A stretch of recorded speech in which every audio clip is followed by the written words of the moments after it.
Hello, I'm Richard Wyckoff, CEO of U.S. Security Associates.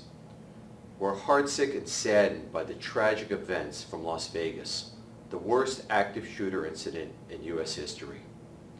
Today, we'd like to remind our officers, our clients, and the public at large of the importance of personal safety in better preparing for these types of incidents. The following video represents a few key takeaways from our internal U.S. Security Associates training when dealing with an active shooter situation. We hope that you'll find this information useful, and we encourage you to share it as you see appropriate. Thank you, and be safe. There are more and more active shooter situations, and they seem to happen at times and in places we'd never expect. Where we shop, where we exercise our free speech, where we learn, and where we work. None of us are immune from these types of tragedies. Let's start with the common characteristics of active shooters.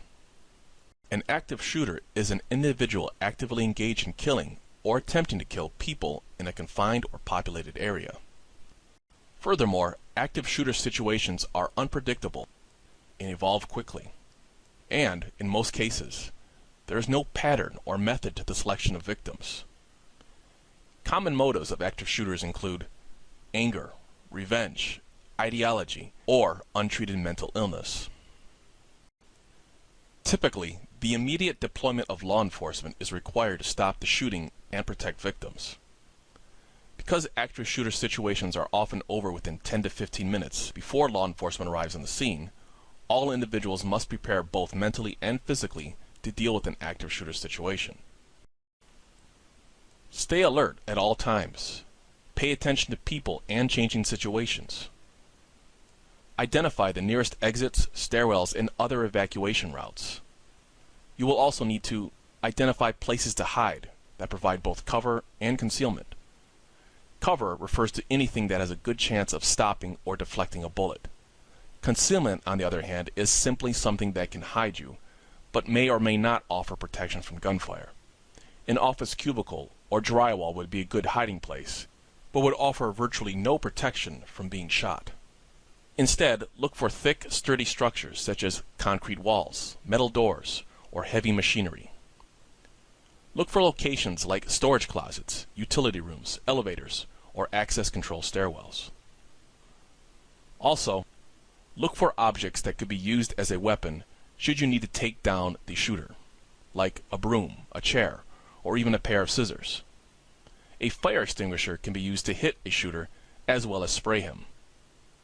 It should be obvious that preventing or avoiding an active shooter situation is our primary goal, but not all situations can be prevented.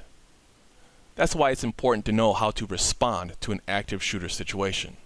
There are 3 practical responses to an active shooter incident: get out, hide out, and take out. Which of these you use depends on the situation. For example, if there is a clear path away from the premises without being seen by the shooter, the best thing to do is to get out. Safety will be the primary concern for others as well as yourself.